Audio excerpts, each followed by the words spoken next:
Hello बच्चों। तो आज का हमारा टॉपिक है साउंड। तो आज हम साउंड के बारे में पढ़ते हैं। तो चलिए बिना वक्त गवाए हुए आज हम जानते हैं साउंड हमारा होता क्या है, साउंड कैसे कोई ऑब्जेक्ट से निकलता है, साउंड किस मीडियम से पास करता है। इन सभी बारे में हम आज जानेंगे। We live in a world full of sounds. Sound and music are regular parts of our everyday sensory experience. तो आज का जो यह दुनिया है ये साउंड से पूरा भरा हुआ है। अब पूछेंगे साउंड से कैसा भरा हुआ है। ना कि सिर्फ आदमी जब बोलता है उससे साउंड आता है। चिड़िया बोलती है, जब नल से पानी गिरता है तो वो भी एक तरह का साउंड है। जब आप चलते हैं तब भी एक तरह का साउंड निकलता है। गाड़ी चलती है तो इस सभी से एक साउंड निकलता है। तो यह जो हमारा दुनिया है ये फुल ऑफ साउंड से भरा हुआ है। Okay, we hear sounds from various source. अब हम देखिए किन किन सोर्सों से साउंड सुनते हैं। हमें आवाज़ आती है ह्यूमन से, बर्ड से, एनिमल से, व्हीकल से, मशीन मशीन भी जब हमारी चलती है तब भी आवाज़ आता है, television sets, music system and so on. We communicate with one another by speaking, hearing and replying through speaking. Sound indeed play a very important role in our life. Okay. तो जैसा कि आप ये टॉपिक से यह paragraph हमारा समझ गए होंगे कि साउंड जो है विभिन्न विभिन्न चीज़ों से आती है हमारा। ना कि एक ह्यूमन बींग से आती है, बल्कि एनिमल्स, मशीन जो हमारी चलती है उनसे भी साउंड आती है। ओके। और साउंड जो है काफ़ी इंपॉर्टेंट थिंग्स है हमारी लाइफ में। साउंड के बिना हम कुछ नहीं कर सकते थे। आप कुछ इमेजिन कर सकते हैं कि आप एक दिन घर में बिना बोले हुए रहे और आपको जो रिक्वायरमेंट चाहिए वो सिर्फ आप इशारे से बोले, तो ये आपके लिए थोड़ी सी दिक्कत होगी कंपेयर टू जब आप बोलते थे। ओके। तो आप साउंड का महत्व जान सकते हैं। जिस तरह हमारा आई वेरी इंपॉर्टेंट है उसी तरह साउंड भी हमारा बहुत इंपॉर्टेंट है। ओके। तो एक एक्टिविटी वन है, get up early in the morning, make a list of sounds you here in your surroundings, which of these you find pleasant, are there some unpleasant sound also. तो कहता है जब आप सुबह में उठते हैं तब से एक लिस्ट बनाइए रात तक की, जो जिसमें आप विभिन्न विभिन्न चीज़ों से साउंड सुनते हैं। अब प्लीजेंट और अनप्लीजेंट में उसको डिवाइड कर दे। प्लीजेंट साउंड मतलब जो सुनने में आपको अच्छा लगे, लाइक म्यूजिक, कोई कोई म्यूजिक हमें सुनने में अच्छा लगता है। ओके। तो इस तरह अनप्लीजेंट साउंड मतलब जो मशीन से साउंड आता है हमारा, और जो क्रैकर्स इधर जलते उलते हैं उन सब से जो अनप्लीजेंट साउंड है। ओके। तो देखिए science recognize sound as a integral and essential part of nature. तो साइंस के टर्म में जो है हमारा साउंड एक काफ़ी एसेंशियल पार्ट है हमारा डेली लाइफ का। Okay. It is important therefore to try to understand its various features and properties. The basic concepts concerning sounds are the, देखिए अब जो हमारा बेसिक कॉज है, बेसिक हमारा कॉन्सेप्ट है साउंड के बारे में वो हम पढ़ते हैं। Causes of generation of sound, reasons for different in sounds from different source. तो यह हम डिफरेंट डिफरेंट टॉपिक पढ़ने वाले हैं। सबसे पहले cause of generation of sound, sound हमारा किस तरह से उत्पन्न होता है, हम साउंड कैसे आवाज़ निकालते हैं, हमारे बॉडी के अंदर क्या होता है। ओके। अब है हमारा reason for difference in sounds from different source. ऐसा क्यों होता है, जो हम जिस तरह से बोलते हैं उस तरह से चिड़िया क्यों नहीं बोलती है, उस तरह से मशीन, तो सब सोर्स की अलग अलग आवाज़ें होती है। ओके। थर्ड है हमारा mechanism of propagation of sound from one place to another. किस तरह से हम अगर कोई भी शब्द बोलते हैं तो वह दूसरा आदमी हमारा कैसे सुनता है, वो कौन सा मीडियम है जो हमारा जिससे साउंड पास होता है। ओके। यही है। और लास्ट है हमारा mechanism of hearing of sounds by the human ears. किस तरह से हमारी कानें जो है साउंड को सुनती है। ओके। दूसरे की भाषा को। अब देखिए we now try to get some understanding of this basic concept. तो यहाँ पे जो हमारे माइंड में क्वेश्चन एराइज हो रहे थे, ये चार क्वेश्चन है जो एराइज हो रहे थे, अब उन सभी का आंसर हम सीरीज बाय सीरीज देखेंगे। सबसे पहले साउंड एंड वाइब्रेशन। तो साउंड एंड वाइब्रेशन आप समझ सकते हैं, साउंड हमारा क्या होता है, वाइब्रेशन हमारा क्या होता है। तो वाइब्रेशन आप समझ सकते हैं, जब आपका मोबाइल वाइब्रेट पे रहता है तो वो ऊपर नीचे वो हमारा आवाज़ करता है। ओके। इसी तरह वाइब्रेशन कब होता है, चलिए हम देखते हैं और वाइब्रेशन का मतलब क्या होता है। Sound, we usually think of the word sound whenever we have a sense of hearing in our ears. We therefore usually say that sound is a form of energy which produce the sensation of hearing in our ears. तो sound क्या है, sound एक हमारा एक energy है। Okay. Sound एक हमारा energy है जो कि हमें सुनने में मदद करता है, sensation of hearing. Okay. We all are familiar with different forms of energy like mechanical energy, heat energy and so on. तो हम different different energy के बारे में जैसा कि जानते हैं, mechanical energy, heat energy and so on. Okay, we also know that one form of energy can be converted into another form. जैसा कि हम जानते हैं हमारा एक एनर्जी दूसरे एनर्जी में बदल सकता है, जैसे कि हमारा इलेक्ट्रिकल एनर्जी लाइट एनर्जी में बढ़ता है, लाइट एनर्जी हमारा हीट एनर्जी में कन्वर्ट हो सकता है. ओके, तो let us pause and another think as to which forms of energy did we use to produce sound. Okay, अब हम देखते हैं कौन सा एनर्जी हम साउंड को साउंड में कन्वर्ट करने के लिए यूज करते हैं. Okay, we know now that we can produce sounds by striking, shaking, blowing, rubbing or plucking different object. अब कोई भी सपोज करिए ये हमारा ड्रम है. ओके, इस ड्रम को जब हम बीट करते हैं, ओके, इस ड्रम को जब हम बीट करते हैं, जब हम बांसुरी बजाते हैं, ओके, और डिफरेंट डिफरेंट थिंग्स से हम साउंड को प्रोड्यूस करते हैं. A close look at all these situations shows that in all these cases we actually set on or another object into vibration. तो अब यह जो है हमारा हम किस तरह से साउंड प्रोड्यूस करते हैं. तो आप जब ड्रम को बजाइएगा तो आप क्या करिएगा, आप बेसिक देख रहे होंगे कि वो वाइब्रेट कर रहा है. अगर आप उसको गौर से देखिएगा, जिस पार्ट में हम सपोज करिए हमारा पार्ट है, उसका अपर पार्ट, इस पे हम अगर हम लकड़ी से स्ट्राइक करते हैं तो आप जब गौर से देखिएगा तो यह पार्ट हमारा ऊपर नीचे होगा. ओके, टू एंड फ्रो होगा, ऊपर नीचे होगा. तो आप यह हमारा जो साउंड है वो वाइब्रेशन के कारण होता है, वाइब्रेशन के कारण हमारा साउंड होता है. It is these vibrations that produce sounds. Whenever a source produces a sound, there are always some vibrations linked with it. We can therefore think of vibrations as the basic cause of all sounds. तो यह पूछ सकता है जो sound का हमारा basic cause क्या है. तो साउंड का हमारा बेसिक कॉज है वो हमारा वाइब्रेशन है. ओके, तो साउंड का हमारा बेसिक कॉज वाइब्रेशन है. तो कोई भी आपसे पूछेगा साउंड होने के पीछे का कारण क्या है, तो आप बोलेगा वाइब्रेशन. वाइब्रेशन होने के कारण जो हमारा साउंड प्रोड्यूस होता है. अभी एक्टिविटी है जिसमें अंकल एक तारा बजा रहे हैं, इससे साउंड प्रोड्यूस होता है. ओके, इसी तरह कुछ है. आप सभी एक्टिविटी को पता चलेगा कि सभी केसेस में वाइब्रेशन होता है. ओके, इसमें भी वाइब्रेशन होगा. तो आगे पढ़ते हैं. This simple activities help us to release that the basic cause of all the sound is vibration. Okay, तो बेसिक कॉज जो साउंड हमारा होता है वो वाइब्रेशन के कारण होता है. अब वाइब्रेशन के बारे में कुछ जानते हैं. In the previous classes we learn that vibration can be thought of as the to and fro. To and fro का मैं बता देता हूँ आपको फिर से, जैसा कि आप पिछले क्लास में पढ़े होंगे, बट मैं आपको बार बता देता हूँ. ओसिलेशन मोशन होता है. ओसिलेशन मोशन किसको कहते हैं, जो ऊपर और नीचे हो. आप यहाँ पे देख सकते हैं, यहाँ पे हमारा क्या होगा, ये जो है यहाँ पे जो कुछ रखा गया है स्टोन टाइप का, वो ऊपर नीचे होगा. क्यों, वाइब्रेशन होता है, तो वाइब्रेशन के कारण वो ऊपर नीचे नीचे हो रहा है. ओके, तो ये जो स्टोन हमारा ऊपर नीचे हो रहा है, ये हमारा प्रूव यह करता है कि यहाँ पे वाइब्रेशन हो रहा है, और वाइब्रेशन हो रहा है तो साउंड होगा. Okay, or back and forth motions of a given object. In some cases, the extent of vibration of a source may be so very small that it may not be possible to detect them. तो कहीं कहीं पे vibration हमारा इतना कम होता है, ऐसा होता है कि हम उसे डिटेक्ट नहीं कर पाएंगे कि वहाँ पे वाइब्रेशन हो रहा है कि नहीं हो रहा है. बट वाइब्रेशन हो रहा है लेकिन हम उसे डिटेक्ट नहीं कर पाएंगे. ओके, तो vibration are easily seen to be produced by drums, bells, strings of guitars and so on. तो अगर आपको वाइब्रेशन देखना है, साउंड होने के पीछे वाइब्रेशन का राज है, अगर आपको इसे देखना है तो आप ड्रम से देख सकते हैं. होता सब पे है वाइब्रेशन, बट अगर आपको एग्जैक्टली अच्छे से देखना है, अच्छे से उसका कॉन्सेप्ट समझना है, तो आप ड्रम को देख सकते हो, बेल को देख सकते हो. ओके, तो ये सभी कुछ एक्टिविटी है, इसे कर लीजिएगा आप. अब देखिए साउंड प्रोड्यूस बाय ह्यूमन. अब हमारा कोई ह्यूमन किस तरह से साउंड प्रोड्यूस करता है. ओके, तो सबसे पहले मैं इसे पढ़ता हूँ, फिर इसको मैं आपको कुछ एक वीडियो के साथ बताने वाला हूँ. Human beings, we are all fond of hearing the sounds of our family members, friends, neighbors, and course, great singers, both past and present. How do we human produce sound? What vibrates in our body system that help everyone to us to produce our characteristic sound?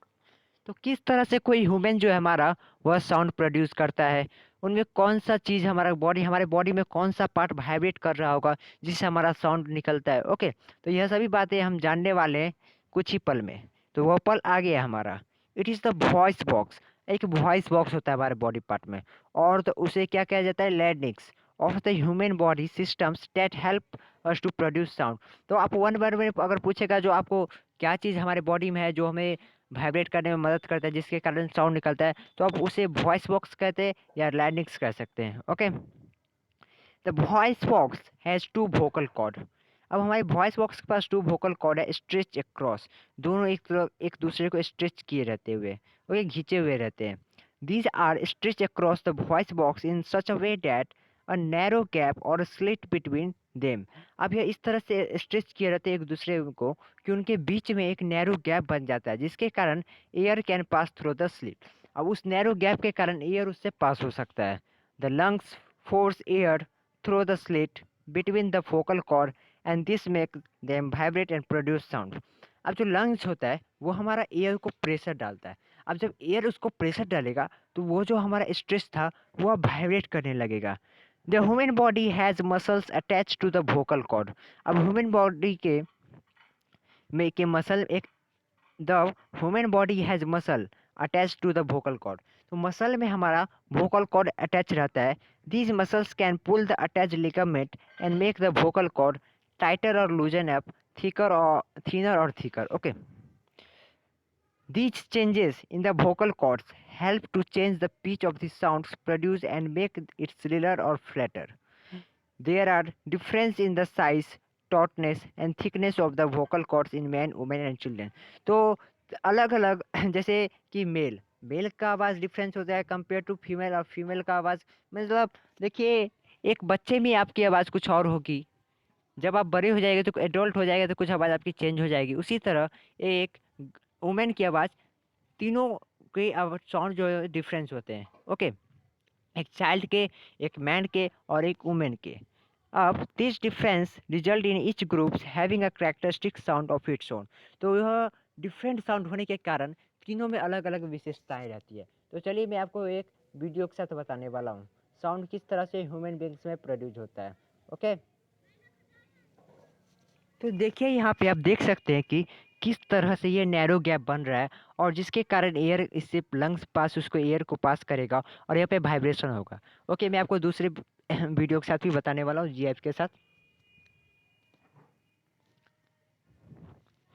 देखिए यहाँ पे क्या हो रहा है,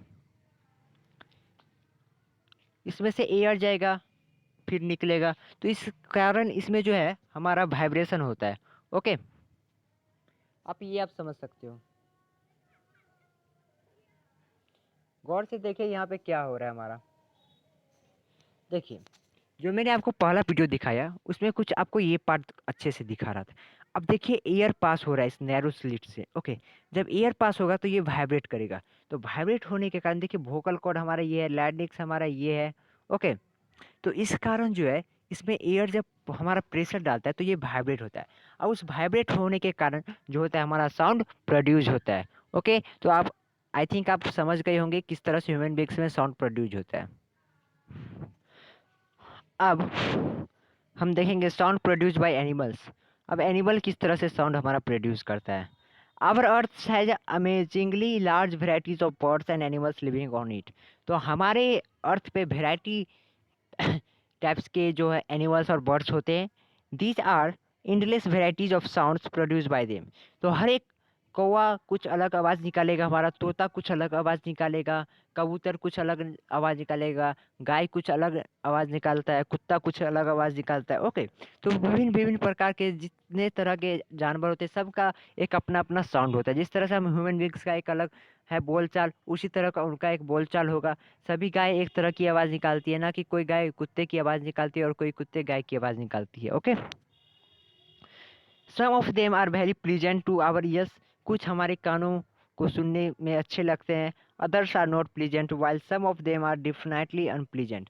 और कुछ sound ऐसे होते हैं जो हमें सुनने में अच्छे नहीं लगते, कोई जानवर के, कोई बर्ड के। ओके, आप कौवा आपके बगल में आके काँव काँव करे तो वो अनप्लीजेंट साउंड में आ जाएगा, वो आपको अच्छा नहीं लगेगा। अच्छा लग भी सकता है, आप पे निर्भर है। Different types of birds and animals also have different mechanisms and setups in their bodies for producing their characteristic sound. तो जिस तरह से ह्यूमन बींग से हमारा यह सेटअप था, उसी तरह डिफरेंट ऑर्गेनिज्म में हमारा डिफरेंट टाइप का सेटअप रहता है. Okay, we now look at some of these mechanism. अब हम कुछ के बारे में जानते हैं, किस तरह से हमारा कोई कौन सा जानवर किस तरह से उनका पार्ट है उनके बॉडी में जिसके कारण साउंड प्रोड्यूस होता है. Like human beings, there are quite a few animals that produce sounds by mean of vocal cords. तो जिस तरह से ह्यूमन बींग्स हमारा वोकल कॉर्ड के द्वारा साउंड प्रोड्यूस करता है, when dogs bark, cat meow, horse neigh, lion roars and cows moo, they are all using their vocal cord. तो ये काफ़ी इंपॉर्टेंट है. आपके वोकल कॉर्ड से पूछ सकता है give 5 animals name. 5 animals name human being से हमारा एनिमल्स में आता है that produce sound by human by vocal cord. Okay, तो जिस तरह से हमारा यह गाय, कुत्ता, बिल्ली हमारा वोकल कॉर्ड से अपने अपने वोकल कॉर्ड से जिस तरह हम वोकल कॉर्ड से साउंड प्रोड्यूस करते हैं, उसी तरह ये सभी भी हमारे वोकल कॉर्ड से साउंड प्रोड्यूस करते हैं. अब है birds. Birds have a ring of cartilage called syrinx in their windpipe. अब विंड पाइप, बर्ड की जो हमारे विंड पाइप हैं, उसमें एक कार्टिलाइज एक रिंग टाइप का हमारा रहता है जिसको सिरेनिक्स कहा जाता है. वो उससे साउंड प्रोड्यूस करते हैं. They use it in states of vocal cords in their voice box to produce their characteristic sound. तो देखिए ये अभी हमारा इसके किस विंड पाइप में है. विंड पाइप होने के कारण जब एयर इस पर प्रेशर लगाएगा, अप एंड डाउन करेगा उसके गैप से, तो वो फिर हमारा वाइब्रेट होगा. ओके, तो एयर का हमारा महत्वपूर्ण रोल है इसमें. This characteristic sounds in a jarring or unpleasant one in case of birds like the crow, but it is pleasant and soothing one in case of birds like quail, parrot and मैना. Okay, तो जैसा कि कहा गया है इस line में कि हमारा क्रो का साउंड अनप्लीजेंट रहता है, बट इसी के जगह प्लीजेंट साउंड के अगर कैटेगरी में देखा जाए कोयल, ओके, पैरोट एक्सेट्रा मैना. तो insects like mosquitoes and bees make their characteristic sounds by vibrating their wings rapidly. अब जो हमारे इंसेक्ट्स होते हैं लाइक मॉस्किटो, तो वो जो होते हैं अपने विंग्स को, वो जो होते हैं अपने विंग्स के जरिए साउंड प्रोड्यूस करते हैं. ओके, वो जो होते हैं अपने विंग्स के जरिए साउंड प्रोड्यूस, उसको इतना फास्ट टू एंड फ्रो करते हैं, उतना फास्ट टू एंड फ्रो करते हैं कि उससे आवाज़ आने लगती है. अब the more rapid the vibration of their wings, the higher is the pitch of the sounds produced by them. तो ज़्यादा वाइब्रेशन होने के कारण उनका जो साउंड है वह पिच वह काफ़ी पतला निकलता है. ओके, जिस तरह से एक लेडी का आवाज़ पतला रहता है, उसी के तरह हायर पिच रहता है इन इंसेक्ट्सों में. Frogs while croaking are known to puff their vocal sacs up their throat like a balloon. Additional inflamations of their throat helps them to make their croaking louder. Okay. तो हमारे frogs जैसे जानवर में क्या होते हैं, एक वोकल सेक्स होते हैं. ओके, तो ये पूछ सकता है फ्रॉग में हमारा क्या होता है, तो ये आप सभी का याद कर लीजिएगा कौन कैसे साउंड प्रोड्यूस करता है. Bird syrinx, human wings, vocal cords, insect by vibrating their wings fastly. Okay, frogs by vocal sex. Now we thus realize that our world of sound is really diverse and amazing one. It is perhaps one of the reasons that makes our Earth such a unique, lively and interesting planet. Okay, इन सभी के कारण जो होता है, इन सभी विशेषताओं के कारण हमारा एक जो प्लानेट है अर्थ, वो काफ़ी इंटरेस्टिंग प्लानेट है, काफ़ी मज़ेदार प्लानेट है. ऐसा दूसरे प्लानेट पे नहीं होता है. ऐसा दूसरे प्लानेट पे डिफरेंट डिफरेंट साउंड हमें सुनने को नहीं मिलेगा. ओके, अब देखिए प्रोपेगेशन ऑफ साउंड. अब साउंड हमारा कैसे प्रोपेगेट करता है. Okay, unlike the earth the moon has no atmosphere.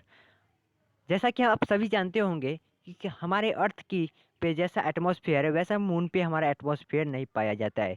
Even if a loud explosions were to take place at any point on the moon, it would not be hear even at nearby points. Why? कहा जाता है कि अगर आप moon पे कोई भी कितना भी बड़ा ब्लास्ट हो जाए, चाहे वहाँ पे परमाणु ही क्यों ना गिर जाए, उसके नियर बाय जो आदमी होगा कोई, उस वहाँ पे साउंड का उसके एहसास भी नहीं होगा जो बगल में परमाणु गिरा. ऐसा क्यों? आप यहाँ से कुछ कंक्लूजन निकाल सकते हैं कि हमारा साउंड किसके कारण प्रोपेगेट करता होगा, किस मीडियम में प्रोपेगेट करता है। The earth atmosphere extended at a height of near by 200 kilometre above its surface. तो अर्थ का जो एटमॉस्फेयर है फ्रॉम सी लेवल 200 किलोमीटर तक जो है इसका एटमॉस्फेयर पाया जाता है। There may be many explosions and noise taking place in outer space, but we do not hear them. Why? अब 200 किलोमीटर के ऊपर काफ़ी सारे एक्सप्लोर जैसे होंगे, काफ़ी सारे आवाज़ आते होंगे टकराने की, कुछ की, बट हमें नहीं सुनाई देती हैं। क्यों? फिर से आप यहाँ से कंक्लूजन निकाल सकते हैं जो हमारे दिया हुआ है बुक में, जो 200 किलोमीटर तक ही हमारा एटमॉस्फेयर है। तो हर एक बात में हमारा एटमॉस्फेयर यहाँ पे आ रहा है, मीन्स एटमॉस्फेयर से तो कुछ लिंक है इसका, इस साउंड का। ओके, तो चलिए देखते हैं क्या लिंक है। It has now been stabilized that the sound need a medium for its propagation. अब साउंड को एक मीडियम चाहिए from one point to another point पर जाने के लिए। It can not propagate through vacuum. अब वैक्यूम हमारा क्या होता है, उसमें ना एयर होता है ना कुछ होता है। ओके, वैक्यूम में आप सपोज कर लीजिए ये हमारा कोई ट्यूब है। अब इससे आप with the help of vacuum आप जो है इनसे एयर जो है निकाल लीजिए, पूरा निकाल लीजिए। आप देखिए, आप इससे कोई भी साउंड प्रोड्यूस नहीं होगा। इसके अंदर आपका कोई बिल देखिए, यहाँ पे एक्टिविटी काफ़ी अच्छे से समझा, इससे आप समझ सकते हो। इस एक्टिविटी में 2 जार लिया गया है, एक में बिल लगाया गया, दोनों में बिल लगाया गया है। पहला को जो है पहला को जो है वैक्यूम ट्यूबर से, जो वैक्यूम जो ट्यूबर होता है वैक्यूम पंप, उससे निकाला गया, सारा एयर उससे पूरा निकाल लिया गया। अब उस बेल को हिलाने के बाद देखा जाता है कि उससे साउंड नहीं प्रोड्यूस होता है। उसी तरह जब हम उससे एक जार में वैक्यूम पंप नहीं लगाते, वैक्यूम से उसका एयर पूरा नहीं खींचते, तब हमारा जो है बेल हमारा तब हमारा बेल आवाज़ आती है बेल की बाहर। ओके, तो इसके कारण जो है हमारा साउंड को एक मीडियम चाहिए प्रोपेगेट करने के लिए, दूसरे जगह पे जाने के लिए। तो it can how ever propagate through all the 3 states of matters like gaseous, liquids and solids. तो हमारा जो साउंड है ये तीनों मीडियम से, ये तीनों फिजिकल स्टेट से पास कर सकते हैं। गैसेस में भी पास कर सकते हैं, लिक्विड में भी पास कर सकते हैं, एंड सॉलिड में भी पास कर सकते हैं। Okay, we can verify the fact that a material medium is necessary for propagation of sound by the following activity। तो जैसा कि एक्टिविटी में मैंने आपको बता दिया, एक्टिविटी में क्या है, साउंड को प्रोपेगेट करने के लिए एटमॉस्फेयर चाहिए। बट जो कि जब हम वैक्यूम पंप से इस सारी गैसेस छील लेते हैं तो साउंड हमारा प्रोपेगेट नहीं कर सकते, बट लाइट हमारा प्रोपेगेट कर सकता था, क्योंकि लाइट जो है हमारा वो वैक्यूम में भी, इस वैक्यूम में ही उसका सबसे ज़्यादा स्पीड है। Okay, 3 lakh kilometer per second. The above activity showed that we could hear the sounds of the bell when the air was there।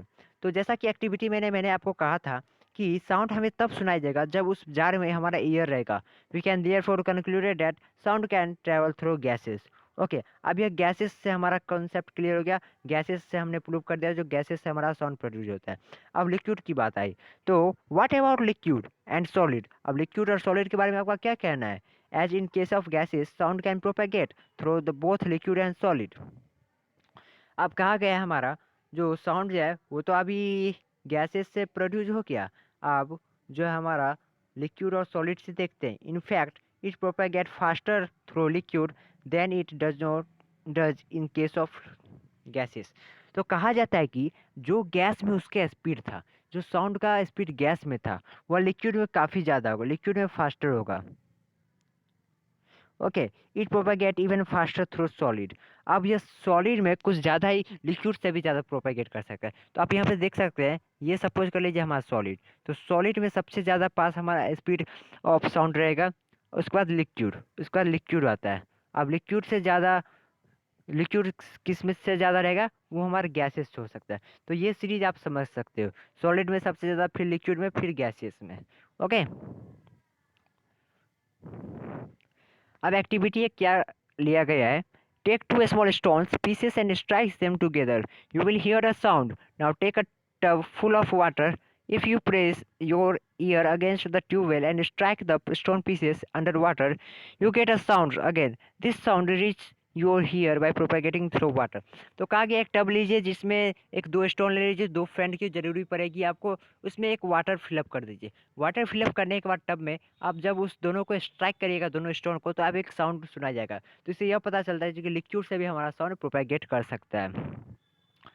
अब हमारा एक्टिविटी 8 में क्या कहता है, देखिए, take a long about 2 meters rod, solid smooth aluminium rod with its in well round off and smooth है। Okay, एक rod ले लीजिए, let one friend keep one end and of their rods near his ear and let the other friends strike some other metals object lightly near the ends of the rod।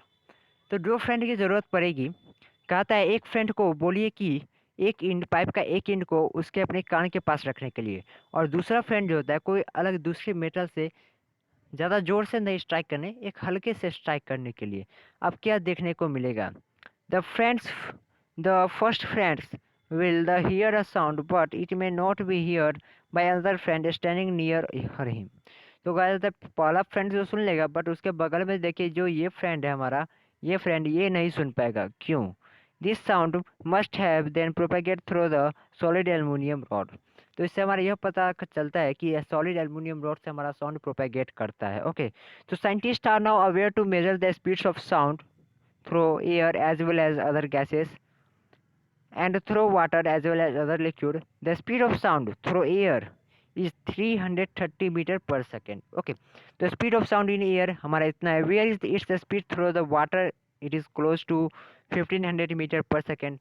वही liquid से हमारा 1500, liquid में हमारा water जो 1500 metre per second है। Sound does propagate much faster through liquid as compare to gases. तो जैसा कि मैंने आपको बता दिया था कि गैसेस से ज़्यादा स्पीड साउंड हमारा लिक्विड में पास करता है। People living near railway tracks now well it's advance about an approaching trains, the sounds produced by the wheel of an approaching train propagate much faster through the solid tracks and can therefore be heard and detected much before it is heard through the air। तो आप जब कोई भी train आ रही है, जब वो पोंपो करेगा तब आप सुने, या जब आप उसके ट्रैक के पास जाइएगा तो आपको डिफरेंस मिलने को यह मिलेगा कि अगर आपकी उसकी आवाज़ पोपो 1 किलोमीटर पहले से आ रही है, तो वो जब उसके ट्रैक के पास जाएगा तो वो 2 किलोमीटर पहले से आएगा। तो इससे यह हमारा पता चलता है कि सॉलिड में हमारा साउंड सबसे ज़्यादा प्रोपेगेट, सबसे ज़्यादा स्पीड में प्रोपेगेट करता है। ओके, तो precise measurements show that the speed of sound in solid is more than that of in liquids. It is least for the gases. The speed of sound in solid is greater than its speed in liquids. The latter in turns is greater than its speed in gases। Okay, ये सभी वही बात है कि solid में सबसे ज़्यादा, फिर लिक्विड में, फिर गैसेस में। अब कहा गया है light propagate faster than sound. तो लाइट तो जैसा कि हम जानते हैं अभी तक सबसे ज़्यादा स्पीड में हमारा लाइट ही ट्रैवल करता है। तो अब इसका एक पीछे आप एक अब देखिए, आपको एक बहुत ही अच्छी बात मिलने वाली है आगे। ओके, तो all of us at some times been second and frighted by the roaring and thundering sounds that follow flash of lightning. तो ये आपको एक्टिविटी के द्वारा समझाया जा रहा है कि किसका स्पीड ज़्यादा है। तो जैसा कि आप सब देख रहे होंगे बारिश के समय में आप बिजली चमकता है, ओके, बिजली चमकता है, थंडरिंग होता है, ये सभी होते हैं। Okay, the thundering sound are always hear a little after seeing the flash of lighting. Why? तो आप यह ऑब्जर्व करिएगा, अगर आप नहीं करते थे पहले, अब जब बारिश होगी तो सबसे पहले आपको लाइटनिंग दिखाई देगा, एक बिजली दिखाई देगी, एक रोशनी दिखाई देगी। फिर उसके कुछ सेकंड बाद आपको क्या दिखाई देगी? आपको एक साउंड सुनाई देगी, ना कि दिखाई देगी, आपको साउंड सुनाई देगी। ओके, जैसा कि अभी भी हमारे इधर बिजली चमक रही है। ओके, तो आपको एक साउंड सुनाई देगी। तो ऐसा क्यों? पहले आपको बिजली क्यों दिखाई दी, उसके बाद साउंड क्यों सुनाई दी? In early stage people thought that we heard the thunder a little after seeing the lightning simply because the thunder perhaps occur a little later। तो पहले के लोग जो थे वो समझते थे कि जो हमारा लाइटिंग पहले इसलिए दिखाई दे रहा है क्योंकि लाइटिंग हमारा पहले हो रहा है, थंडरिंग बाद में हो रहा है। पर ऐसा बिल्कुल हमारा गलत है। Okay, we know now that this is not the case। ये ऐसा सच माना नहीं जाता। Both lightning and thundering really occur together. अब लाइटनिंग और थंडरिंग जब एक साथ हो रहा है तो क्यों हमें एक के बाद एक दिखता है, क्यों ना एक साथ दिखता है? Okay, the reason for the delay in hearing the thunder is due to the difference in the speeds of sounds and light. तो ऐसा इसलिए होता है कि हमारा स्पीड दोनों का डिफरेंस है। लाइट का स्पीड हमारा ज़्यादा है, इसलिए लाइटिंग हमें पहले दिखता है, और साउंड का स्पीड कंपेयर टू लाइटिंग जो है हमारा कम है, इसलिए वो हमें बाद में दिखता है।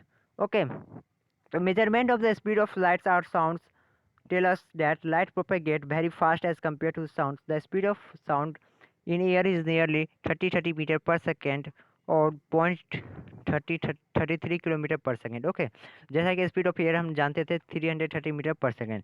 The speed of light in vacuum is as high और nearly 3 lakh kilometer per second होता है। Lights thus propagate near a million times faster than sounds। Okay, तो लाइट जो हमारा काफ़ी ज़्यादा स्पीड है कंपेयर टू साउंड के स्पीड से। Hence when lightning and thunder occur together the flash of lights reach the practically zero time में हमारा आता है। देखिए सेकेंड भी नहीं लगता है जीरो टाइम में। The sound of the thunder however take a few second to reach us, और साउंड आने में हमें कुछ 1-2 सेकंड लग जाते हैं, उससे भी ज़्यादा कम लग सकते हैं। We therefore hear the thunder a little later after seeing the flash of light. इसलिए यह फिनोमिना होता है कि हम पहले लाइटनिंग को देखते हैं, फिर थंडरिंग सुनते हैं, फिर आवाज़ सुनते हैं। तो इसी के साथ हमारा लेक्चर 1 खत्म हो रहा है। अब लेक्चर 2 हम देखने वाले हैं, amplitude, time period and frequency of vibration, जो कि काफ़ी इंपॉर्टेंट है हमारा। Thank you very much.